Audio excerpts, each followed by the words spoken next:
Marilyn Cartwright had spent most of her adult life immersed in her passion for landscaping. As a highly skilled designer of rare gardens, she had made a name for herself by transforming mundane outdoor spaces into breathtaking sanctuaries. After years of hard work in the competitive world of high-end landscaping, she finally decided it was time to create something truly personal. That's why she had chosen her new home, a modest but charming property tucked away on the outskirts of a quiet suburb. For Marilyn, it was the perfect setting to build her dream project, a botanical garden filled with rare and exotic plants. The location was ideal. The backyard was expansive, enclosed by tall hedges and an old wooden fence, offering natural seclusion that would allow her to work in peace. Marilyn envisioned a lush oasis that would serve as both a personal retreat and a potential showcase for her future clients. She imagined the garden blooming with vibrant colors and scents that would change with the seasons, drawing inspiration from years of international travels to rare botanical sites. This garden wasn't just a project, it was a culmination of her life's work. Soon after she moved in, Marilyn threw herself into transforming the neglected yard. The process was exhausting but fulfilling. Early mornings were spent planting saplings and arranging imported stones to create winding pathways. Late evenings were dedicated to sketching layouts and researching which plants would thrive in the region's climate. Her excitement was palpable as she watched the barren space evolve into a canvas of potential. Her new neighborhood seemed welcoming at first. The houses were spaced far enough apart to afford privacy, yet close enough for neighbors to casually wave at one another in passing. Among them was Karen, Marilyn's next-door neighbor. Karen introduced herself one sunny afternoon, appearing at Marilyn's front door with a wide smile and a plate of cookies. She was a woman in her early 50s, dressed impeccably and exuding an air of practiced friendliness. "I saw you working in the yard," Karen said warmly. "Thought I'd come by and welcome you to the neighborhood. I'm Karen, live just next door." Marilyn appreciated the gesture. After chatting for a few minutes, Karen's curiosity about the garden became evident. She asked questions about Marilyn's plans, her plants, and her design ideas. While Marilyn was happy to share some details, she noticed that Karen's questions grew increasingly specific. "You've got a great spot back there," Karen remarked, peering over Marilyn's shoulder toward the backyard. "So private. Nobody would even know what's going on back there, would they?" The comment struck Marilyn as odd, but she brushed it off as harmless. Karen seemed overly chatty but generally pleasant. Over the next few weeks, Karen continued to drop by unannounced, always with an excuse, asking to borrow tools, returning a misdelivered package, or simply checking in. Her visits became more frequent, and her questions more probing. Marilyn began to feel uneasy about her neighbor's apparent fixation on the backyard, but she reasoned that Karen was just trying to be friendly. Things took a stranger turn one evening when Marilyn noticed lights flickering in the distance as she worked late in her office. The glow came from the far end of her property. Assuming it might be a neighbor's outdoor lighting, she ignored it at first. However, when the lights appeared again the next night, accompanied by faint sounds of voices and occasional bursts of laughter, she decided to investigate. Marilyn grabbed a flashlight and ventured into her garden. As she approached the source of the noise, she noticed faint tracks in the grass that hadn't been there before. Her heart raced as she realized they led to a section of the fence where the boards appeared slightly loose. She stopped in her tracks when she spotted a small stack of boxes tucked into the shadows under some bushes. Opening one, she found what looked like poker chips and a deck of cards. The sight was surreal, completely out of place in her tranquil garden. The next day, Marilyn confronted Karen. She brought up the strange lights, the noises, and the discovery of the poker chips. Karen didn't seem the least bit fazed. Instead, she smiled with an air of nonchalance. "Oh, those," Karen said, waving a hand dismissively. "Some friends and I had a little gathering. I figured your garden would be a perfect spot, nice and out of sight." Marilyn's jaw dropped. "You use my garden? Without even asking me?" Karen laughed lightly, as if Marilyn's outrage was an overreaction. "Relax, it was nothing big. Just a few friends. No harm done, right? Besides, you weren't even using that part of the yard yet." Marilyn was too stunned to respond. Karen's casual audacity was unlike anything she'd encountered before. After a tense pause, Karen leaned in slightly, her tone taking on a subtle edge. "You've got such a beautiful place here," Karen added. "It's a shame to let it all go to waste. I figured I was doing you a favor." Marilyn's unease deepened. Karen's words felt less like an explanation and more like a warning, a subtle assertion of control over something that clearly wasn't hers. Despite her initial shock, Marilyn managed to stay calm, insisting that Karen and her friends stay off her property in the future. Karen agreed with a disingenuous smile, but her tone suggested she wasn't taking Marilyn's demands seriously. That night, as Marilyn tried to focus on her work, she couldn't shake the feeling that something more was at play. Why would Karen, a seemingly respectable neighbor, feel so entitled to use someone else's yard without permission? And why did she seem so confident that Marilyn wouldn't push back? These questions lingered, gnawing at Marilyn's mind as the garden, once her sanctuary, began to feel like the center of a brewing conflict she couldn't yet understand. The unease Marilyn felt after her confrontation with Karen only deepened over the following days. She tried to convince herself that her neighbor's behavior was a one-off, some misguided attempt at friendliness that had crossed the line. But there were too many signs that Karen's intentions were anything but innocent. It wasn't just the lights or the poker chips, there was a sense of creeping intrusion, a constant reminder that her sanctuary wasn't as private as she'd believed. The first sign that things weren't going to stop came just a few nights later. Marilyn was sitting in her living room, sketching designs for the garden, when a noise from the backyard caught her attention.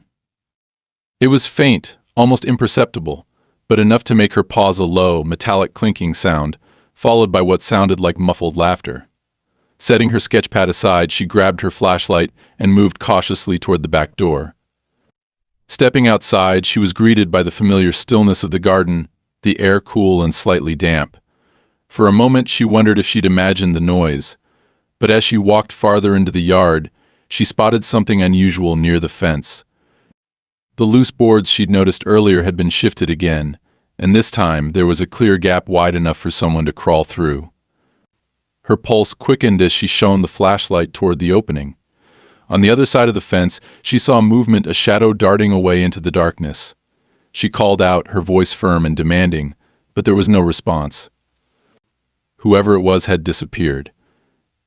As she turned to inspect the garden, she noticed something else, small circular indentations in the grass, as if heavy objects had been dragged across it. Following the trail, she found another stack of boxes partially hidden under a tarp near the far corner of the yard. This time the boxes contained more poker chips, several decks of cards, and what appeared to be a portable cash register. The sight made her stomach turn. This wasn't just a casual gathering among friends. It was clear that someone, likely Karen, was using her property for something far more organized. Marilyn carefully recovered the boxes and went back inside, her mind racing. The next morning, she decided to confront Karen again. She wasn't going to let this slide a second time. As soon as she saw Karen out in her front yard, chatting animatedly with a neighbor, Marilyn walked over, her jaw set and her fists clenched at her sides. "Karen," Marilyn said, her voice sharp and unwavering, "we need to talk. Now." Karen turned to her with her trademark smile, completely unbothered. "Oh, good morning, Marilyn. What's up?" Marilyn wasted no time.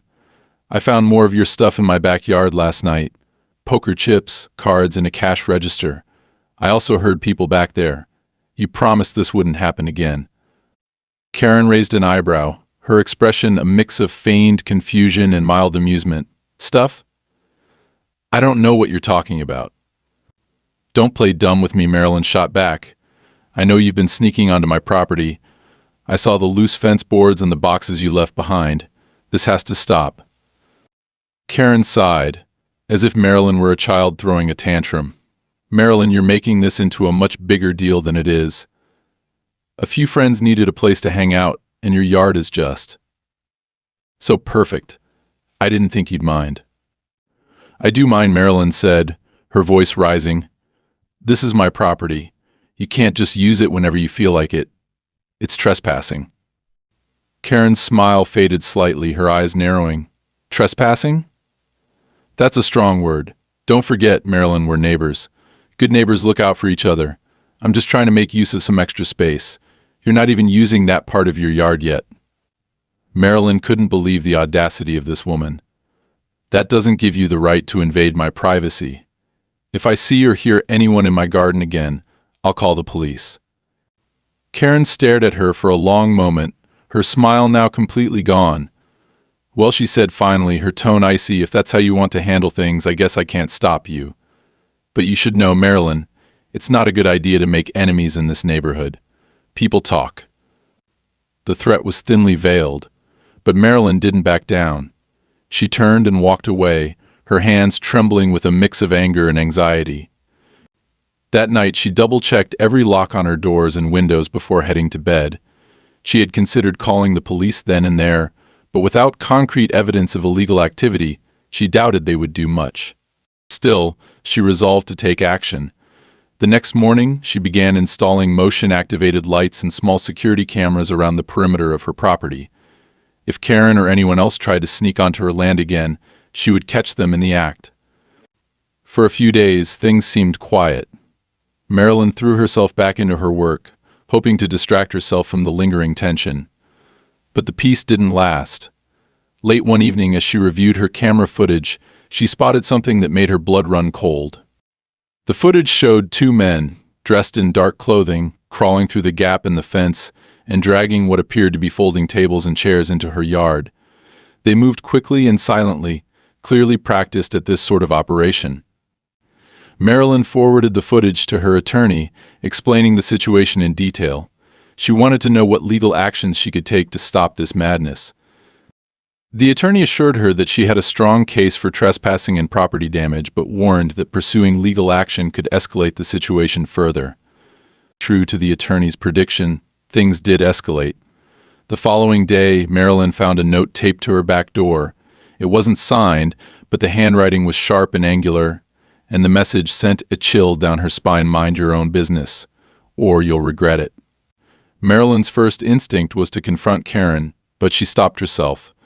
There was no proof that Karen had written the note, and besides, she wasn't about to let her neighbor intimidate her into silence. Instead, she decided to reinforce her defenses. She hired a contractor to repair the fence and eliminate the gap entirely, replacing the old wooden boards with a solid metal barrier. When Karen saw the new fence being installed, she came over, pretending to be curious. "Wow, that's quite an upgrade," she said, her tone dripping with false sweetness. "Planning on keeping the whole world out?" "Just keeping my property secure," Marilyn replied coolly, refusing to engage. Karen didn't press the issue, but Marilyn could tell by the look in her eyes that she wasn't pleased. That night, Marilyn stayed up late, keeping an eye on the security feed. Around midnight, she spotted movement near the fence. A shadowy figure appeared to be inspecting the new barrier, running their hands along the metal, as if searching for a weakness.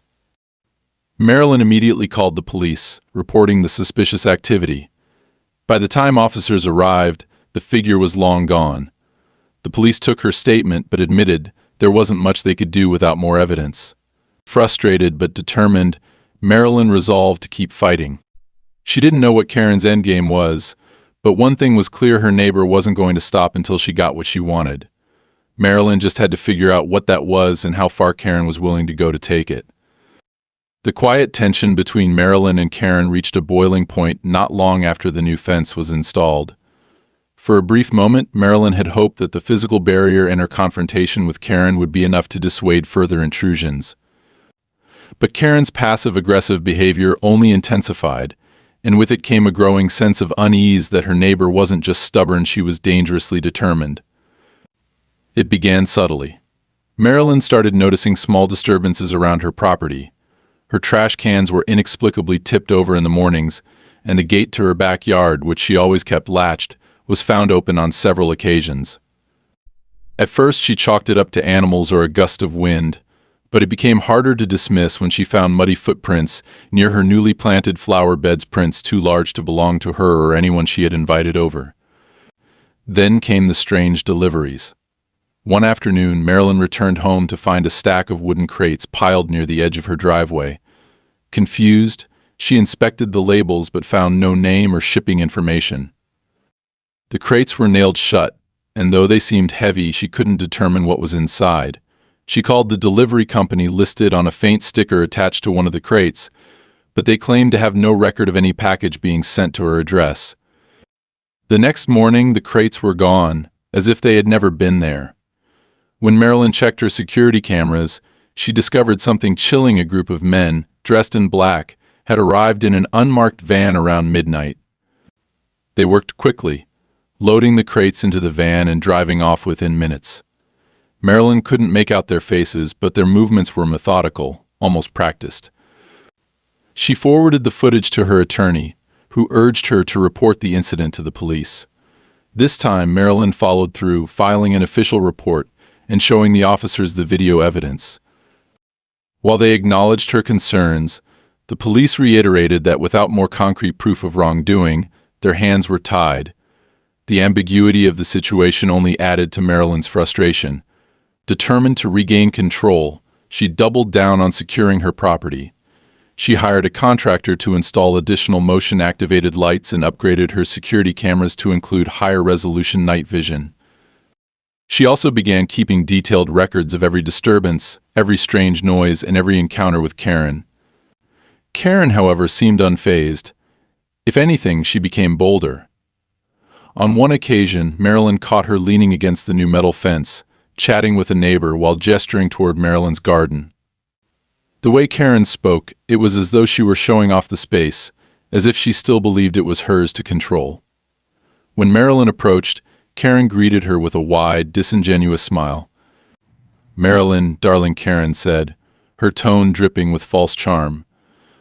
"I've been meaning to ask, how much did that fence cost you? It's quite the statement piece." Marilyn didn't rise to the bait. "It's doing its job," she replied curtly. "Keeping my property secure." Karen's smile faltered for a brief moment, replaced by a glint of irritation. "Well, I suppose it's a bit excessive, but to each their own. I just hope it doesn't give the wrong impression to the neighbors. People might think you're unapproachable." Marilyn held Karen's gaze, refusing to be intimidated. "If they're respectful of my property, they'll find me perfectly approachable." Karen's expression hardened, but she quickly recovered, laughing lightly as if the tension between them were nothing more than a misunderstanding. Of course. Well, I'll leave you to your work. Busy as always, I see." As Karen walked away, Marilyn couldn't shake the feeling that the encounter was a veiled warning. Karen wasn't just testing boundaries, she was actively looking for ways to undermine Marilyn's resolve. That suspicion was confirmed a few days later when Marilyn discovered a makeshift path leading through the bushes near the far edge of her property. The path was faint but unmistakable, with trampled grass and broken branches marking where someone had been repeatedly sneaking through. Following the trail, Marilyn found another hidden stash of items: folding chairs, a small generator, and a stack of plastic containers filled with bottled water and snack packs. It was as if someone were preparing for a long night of activity. The discovery infuriated her. She immediately called her contractor to seal off that part of the property with a second fence, but while waiting for the work to be completed, she took matters into her own hands. Using a combination of heavy stones and thick brush, she blocked off the path, making it nearly impossible to pass through unnoticed. That night, her cameras captured someone attempting to use the path again. The figure, cloaked in shadows, paused when they reached the blockage, seemingly confused by the sudden obstruction. They stood there for several minutes, scanning the area, before turning and disappearing into the darkness. The next morning, Karen showed up at Marilyn's door unannounced. She wasn't smiling this time. "Marilyn," she began, her voice sharp and accusatory, "I need to talk to you about that new fence you're planning to install. I've heard from a few people in the neighborhood that it might encroach on shared property lines." Marilyn crossed her arms, her patience wearing thin. "It doesn't. I've already confirmed the boundaries with my attorney." Karen's lips curled into a tight, thin line. "Well, I hope you've double-checked, because if it turns out you've overstepped, there could be consequences, legal ones." Marilyn raised an eyebrow. "Is that a threat, Karen?" Karen held up her hands in mock innocence. "Of course not. I'm just saying, it's always best to be thorough when it comes to these things. I'd hate for you to waste money on something that might need to be torn down later." Marilyn didn't bother responding. She shut the door in Karen's face, her heart pounding with anger and a growing sense of dread. Karen wasn't going to back down, and it was becoming increasingly clear that she was willing to escalate their conflict to dangerous levels. Later that night, as Marilyn reviewed her security footage, she noticed something strange. One of her cameras had been disabled, the feed cutting out for several minutes before returning to normal. When she inspected the camera the next day, she found scratch marks around its casing, as if someone had tried to tamper with it. This was the final straw. Marilyn contacted her attorney again, explaining the escalating situation in detail. The attorney advised her to file for a formal cease and desist order, which would legally prohibit Karen from trespassing or interfering with her property. Marilyn agreed, knowing that it was a necessary step to protect herself. The paperwork was filed within days, and the order was served to Karen in person. Marilyn watched from her window as Karen accepted the documents with a look of disdain, her jaw tightening as she read the legal jargon. When Karen finally looked up, her eyes met Marilyn's, and for a brief moment the mask of politeness dropped. What Marilyn saw in Karen's expression wasn't anger or frustration, it was cold, calculating malice. Marilyn had won the first round, but she knew the fight was far from over. Karen wasn't the type to back down quietly, and Marilyn braced herself for whatever retaliation her neighbor might have in store. The tension between Marilyn and Karen, which had simmered for weeks, reached a new level after the cease and desist order was delivered. Marilyn hoped that the legal notice would serve as a wake-up call, forcing Karen to back off and put an end to her blatant disregard for boundaries. But deep down, Marilyn knew better. Karen wasn't the kind of person to let things go. Her entitlement and audacity weren't just personality traits, they were weapons, and Marilyn was starting to realize just how dangerous her neighbor could be. At first, Karen maintained an eerie silence. For several days, there were no unannounced visits, no signs of intrusions in the garden, no mysterious noises in the night. Marilyn began to think, albeit cautiously, that the order had worked. She threw herself back into her work, finishing the final details of her garden's layout and preparing it for the upcoming landscaping competition. But the peace didn't last. Late one evening, as Marilyn was reviewing a detailed sketch of her garden centerpiece, her phone buzzed with a notification from her security system. One of the cameras near the rear of her property had detected motion. Heart pounding, she opened the app to check the live feed. What she saw made her blood run cold. A group of people was gathered near the edge of her garden, illuminated by the faint glow of portable lights. They were dragging folding tables, chairs, and other equipment through the bushes and setting them up in a clearing just outside the new fence she had installed. Marilyn's fingers hovered over her phone screen as she debated what to do. Calling the police felt like the logical choice, but something held her back. She knew how these encounters tended to go by the time the officers arrived. The intruders would have vanished, and Karen would claim ignorance or twist the situation to her advantage. Marilyn decided to document everything. She recorded the live footage on her phone, capturing the faces of several individuals as they worked under the cover of darkness. One man was clearly checking a clipboard, gesturing toward the garden as if giving instructions. The others followed his lead, assembling tables and arranging chairs in neat rows. It was disturbingly methodical. The next morning, Marilyn reviewed the footage again and sent it to her attorney, who confirmed what she had already suspected: Karen was organizing events on her property, likely as part of some larger, more profitable operation. The attorney also noted that the footage might be enough to escalate the matter legally, but the process would take time. Meanwhile, Marilyn was left to deal with the immediate reality of Karen's actions. Determined to confront the situation head-on, Marilyn decided to walk the perimeter of her property that afternoon, inspecting the new fence and looking for any signs of tampering. What she found was infuriating. Someone had carved a makeshift path around the fence, trampling the undergrowth and creating a narrow but navigable route into the garden. It was clear that the intruders had no intention of respecting her boundaries. As she stood there taking photos of the damage, Karen appeared out of nowhere, as if summoned by the tension in the air. She was dressed impeccably, as always, her demeanor calm and infuriatingly smug. Marilyn, Karen called out, her voice dripping with false concern. "What are you doing out here? Everything all right?"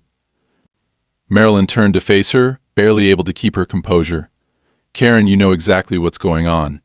I've caught people trespassing on my property again, and this time I have proof." Karen tilted her head, feigning confusion. "Trespassing? Oh dear, that sounds terrible. I hope you've contacted the proper authorities. I wouldn't want anyone taking advantage of you."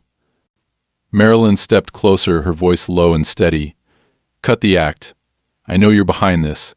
I have video evidence of people setting up events in my garden, your people. It stops now or I'll make sure you face the consequences." Karen's smile faltered for a split second, but she quickly recovered, her tone hardening. "You're making a lot of accusations, Marilyn. Be careful. Slandering someone without proof can have serious consequences. And as for your precious garden, maybe you should consider that you're not the only one with rights in this neighborhood." Marilyn felt her hands clench into fists, but she forced herself to stay calm. "Whatever you're planning, it's not going to work. I won't let you turn my property into your playground." Karen's eyes narrowed, her expression shifting from mock concern to open hostility. "You really think you can stop me? You don't know who you're dealing with." With that, she turned and walked away, leaving Marilyn standing by the fence, seething with frustration and unease. The following days brought more disturbing developments. Marilyn began receiving anonymous letters in her mailbox, each one filled with vague but ominous threats. "Mind your own business," one note read. Another said, "Some gardens aren't worth the trouble." There was no signature, no indication of who had sent them, but Marilyn had no doubt that Karen was behind it. Meanwhile, the intrusions continued. One night, Marilyn caught more individuals on camera, this time hauling large coolers and what appeared to be audio equipment into her garden. The next morning, she found evidence of their activities: cigarette butts, empty bottles, and scraps of food littered across the grass. It was as if they were taunting her, daring her to take action. Marilyn knew she couldn't fight this battle alone. She reached out to a private security firm, hiring them to patrol her property at night and deter any further trespassing. The presence of uniformed guards seemed to make an immediate difference, at least, temporarily. The next few nights were quiet, and Marilyn allowed herself a sliver of hope that Karen had finally realized she couldn't win. But Karen wasn't finished. She began mobilizing the other neighbors, spinning a narrative that painted Marilyn as the villain. At community meetings and casual gatherings, Karen spread rumors that Marilyn was the one causing trouble, accusing her of being paranoid and antisocial. Some neighbors began to avoid Marilyn entirely, while others openly sided with Karen, claiming that Marilyn's security measures were disruptive and unnecessary. The isolation weighed heavily on Marilyn, but she refused to give up. She continued documenting every incident, keeping detailed records of Karen's actions and the damage to her property. Her attorney advised her to stay the course, reminding her that persistence and evidence were her greatest weapons. Then, one night, everything came to a head. Marilyn was woken by the sound of shouting and the unmistakable hum of a generator. She grabbed her phone and rushed to the back door, peering out into the garden. What she saw was unlike anything she had encountered before. A full-scale event was underway. Dozens of people milled about under strings of lights that had been hastily hung between the trees. Tables were set up in neat rows, each one surrounded by individuals playing cards or rolling dice. The hum of the generator was drowned out by bursts of laughter and the clinking of glasses. It was a makeshift casino operating right in her garden. Marilyn didn't hesitate. She called the police, providing them with the exact location and describing the scene in detail. This time there was no ambiguity. This was an illegal operation, and it was happening on her property. The wait for the police to arrive felt like an eternity. Marilyn watched from the shadows as the crowd continued their activities, oblivious to the fact that their night was about to be cut short. When the flashing lights of patrol cars finally illuminated the garden, chaos erupted. People scattered in all directions, abandoning their tables and fleeing through the bushes. The police managed to detain several individuals, including the man with the clipboard Marilyn had seen on her security footage. Karen, however, was nowhere to be found. As the officers began their investigation, Marilyn realized that this was far from over. Karen might have escaped for now, but Marilyn was determined to ensure that she would face the consequences for everything she had done. The raid on Marilyn's property brought a momentary sense of relief, but it didn't take long for the anxiety to return. As the police wrapped up their investigation that night, it became clear that Karen had managed to evade capture entirely. Several of the individuals detained during the raid refused to speak, leaving officers to rely on the scant evidence left behind a few decks of cards, cash chips, and some hastily abandoned folding tables. While the illegal casino had been shut down for the night, Marilyn knew that Karen wouldn't give up so easily. The following morning, Marilyn received a call from her attorney, who confirmed her suspicions. Karen had already started fighting back. She'd filed a formal complaint with the city, claiming that Marilyn's recent fence installations violated zoning laws and encroached on shared property lines. It was a clear retaliation, an attempt to turn the spotlight away from her own wrongdoing and redirect the pressure onto Marilyn. "What's the likelihood of her complaint holding up?" Marilyn asked, pacing back and forth in her living room. "Not much," the attorney replied. "Your property survey and permits are all in order, and her claims are baseless. But this isn't about winning, it's about wearing you down. She's trying to drain your time and resources." The words hit Marilyn like a weight. Karen wasn't just trying to get back at her, she was waging a psychological war, using every bureaucratic tool at her disposal to make Marilyn's life as difficult as possible. The complaints didn't stop there. Over the next few days, city inspectors began showing up at Marilyn's property, each one citing different supposed violations. One claimed that her outdoor lighting was too bright and disruptive to the neighborhood. Another suggested that her garden's irrigation system might be a hazard to local groundwater. Each time, Marilyn provided the necessary documentation to prove her compliance with regulations, but the constant interruptions began to take their toll. Meanwhile, Karen escalated her campaign within the community. She started knocking on neighbors' doors, spreading rumors about Marilyn. According to Karen, the raid on the property had been Marilyn's fault. She painted Marilyn as a troublemaker, someone who couldn't get along with others and who was deliberately making the neighborhood less enjoyable for everyone. Marilyn noticed the shift almost immediately. Neighbors who used to wave or chat with her on the sidewalk now avoided eye contact. Some stopped returning her greetings altogether. She overheard snippets of conversations at the local grocery store, whispers about that woman with the garden, and how she always thinks she's better than everyone else. It was infuriating, but more than that, it was isolating. One evening, Marilyn was watering her plants when a group of teenagers walked by on the sidewalk. They snickered as they passed, and one of them muttered loud enough for her to hear, "Is that where the casino lady lives?" The comment stung, even though she knew it was Karen's doing. Feeling cornered, Marilyn decided to fight back, not with rumors or intimidation, but with facts. She compiled a comprehensive file documenting every interaction with Karen, every incident of trespassing, and every piece of evidence tied to the illegal casino. She submitted the file to the police and her attorney, hoping to build a stronger case. But Karen wasn't done. Late one night, Marilyn's security cameras captured two men sneaking onto her property. They weren't carrying tables or casino supplies this time. Instead, they seemed focused on the newly repaired fence. Marilyn watched from her phone as they examined the structure, making notes and snapping pictures. The next morning, she received an official notice in the mail, a lawsuit. Karen was suing Marilyn, claiming damages for property defacement and illegal obstruction of shared access points. The lawsuit was absurd, filled with baseless accusations, but it was yet another tactic designed to exhaust Marilyn emotionally and financially. Her attorney reassured her that the case wouldn't hold up in court, but Marilyn couldn't ignore the stress it brought.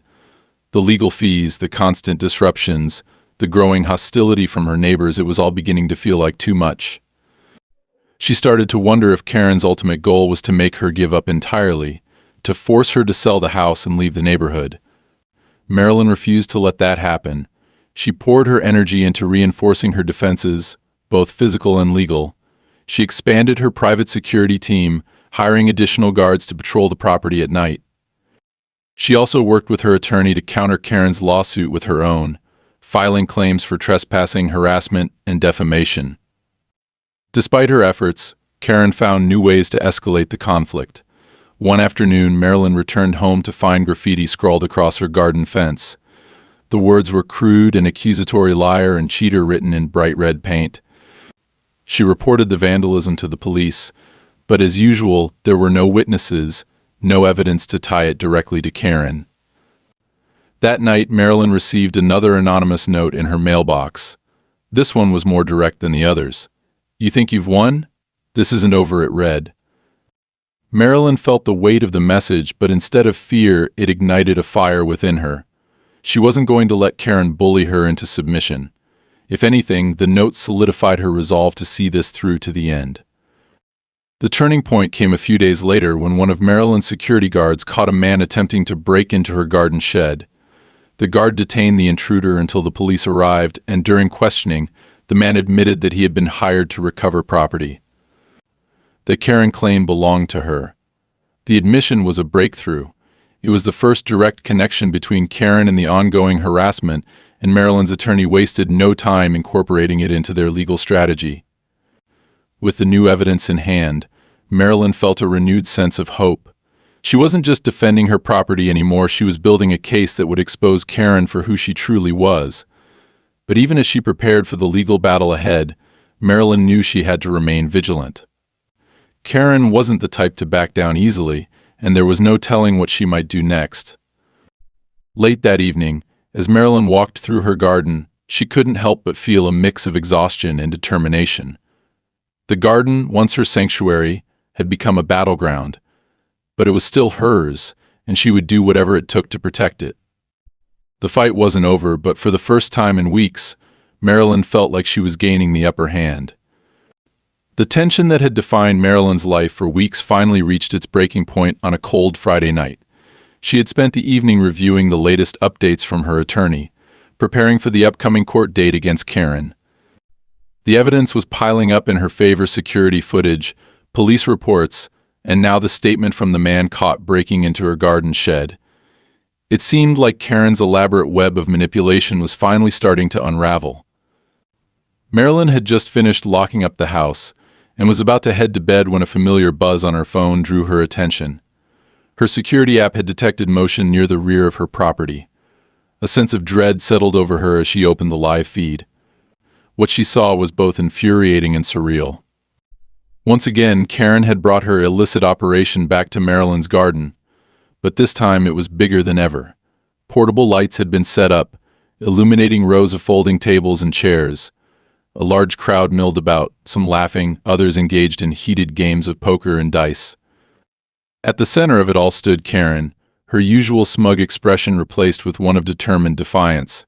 She was orchestrating the event like a ringleader, directing people with grand gestures and supervising the setup of more equipment. Marilyn's first instinct was to storm out there and confront her neighbor directly, but she forced herself to stay calm. This was exactly what she had been preparing for. She grabbed her phone and called the police, explaining the situation in detail and emphasizing the ongoing legal battle with Karen. The dispatcher assured her that officers were on their way, but Marilyn knew it could take time for them to arrive. As she waited, she continued to watch the live feed. Karen's operation was brazen. There was no attempt to hide what was happening. Coolers filled with drinks were being passed around, and a small portable speaker blasted music that echoed across the property. Marilyn could see people exchanging money openly at the tables, their laughter grating against the quiet dignity of her carefully cultivated garden. It felt like hours before the flashing lights of police cars illuminated the edges of the property. Marilyn stayed inside, watching as the officers approached the scene with flashlights and commands that cut through the noise. Chaos erupted almost immediately. People scattered in all directions, abandoning their chips and drinks as they fled through the bushes and gaps in the fencing. Karen, however, didn't run. Instead, she stood her ground, arms crossed, and a defiant smirk on her face as the officers approached her. Marilyn couldn't hear their conversation, but she could tell from Karen's body language that she was trying to argue her way out of trouble. She gestured toward the garden, then toward Marilyn's house, as if trying to shift the blame. One of the officers knocked on Marilyn's door shortly afterward, and she stepped outside to provide her statement. She showed them the security footage she had recorded earlier that evening, which clearly captured Karen leading the event and directing the setup. The officer nodded gravely as he reviewed the evidence. "This aligns with the reports we've been getting," he said. "It's clear she's been using your property for illegal gambling. We'll take it from here." Marilyn watched as the officers placed Karen under arrest. Even as they escorted her to one of the patrol cars, Karen's defiance didn't waver. She shouted over her shoulder, her voice dripping with venom. "You think this is over, Marilyn? You'll regret this? You don't know who you're dealing with?" Marilyn didn't respond. She simply stood there, her arms crossed, watching as the patrol car disappeared down the street. The aftermath was chaotic. Police collected evidence from the scene, confiscating tables, chairs, and other equipment that had been left behind in the rush to escape. Several individuals were detained and questioned, though most had managed to flee before the officers arrived. By the time the police finished their work, the garden was a mess. Trampled plants, overturned chairs, and discarded trash littered the once pristine space. It was heartbreaking for Marilyn to see her sanctuary in such disarray, but she took comfort in knowing that this would finally put an end to Karen's antics. Over the next few days, the case against Karen began to solidify. The evidence was overwhelming, and her arrest only added to the growing list of legal troubles she faced. Marilyn's attorney informed her that the lawsuit Karen had filed against her was now likely to be dismissed, as Karen's actions had completely undermined her credibility. But the victory came with a cost. Marilyn spent hours cleaning up the damage to her garden, replanting what she could and salvaging the parts of her design that hadn't been destroyed.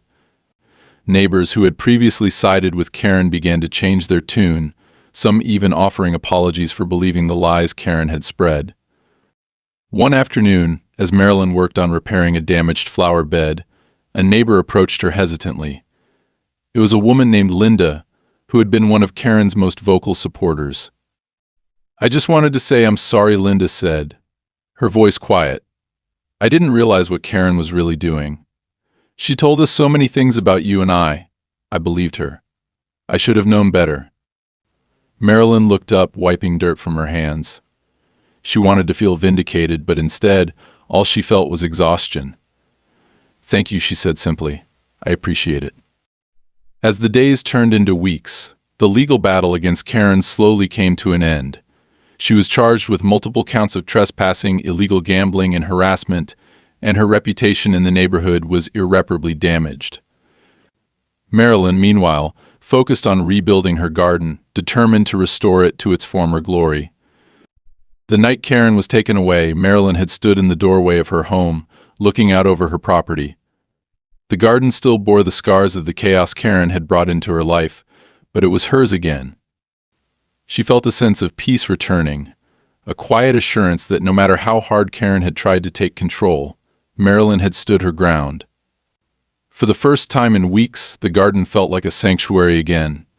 And as Marilyn turned off the lights and headed to bed, she knew one thing for certain: Karen was gone, and she wasn't coming back. In the days following Karen's arrest, the neighborhood seemed to shift back to a sense of normalcy. The gossip that had once centered around Marilyn and her supposed drama with Karen now turned against Karen herself. Neighbors who had once whispered behind Marilyn's back now treated her with a mixture of sympathy and admiration. While some kept their distance, others began offering help, dropping off small potted plants to replace the ones trampled during the raid, or offering a few hours of manual labor to help her restore the garden. Marilyn accepted their gestures with grace, though she was careful not to let anyone get too close. The wounds Karen had inflicted weren't just on her garden, they were on her trust in the people around her.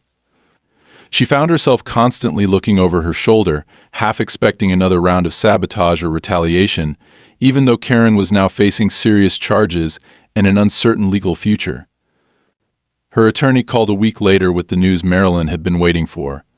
"The court has dismissed Karen's lawsuit," he said. "And with the charges she's facing, I'd say it's safe to assume she won't be a problem for you again. We've also filed for damages to cover the costs of repairing your property."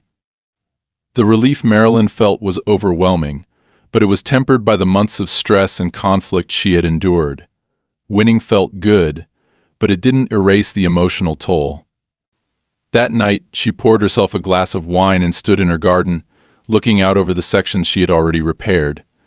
The plants she'd nurtured for so long were beginning to thrive again, their colors and textures slowly returning the garden to its former beauty.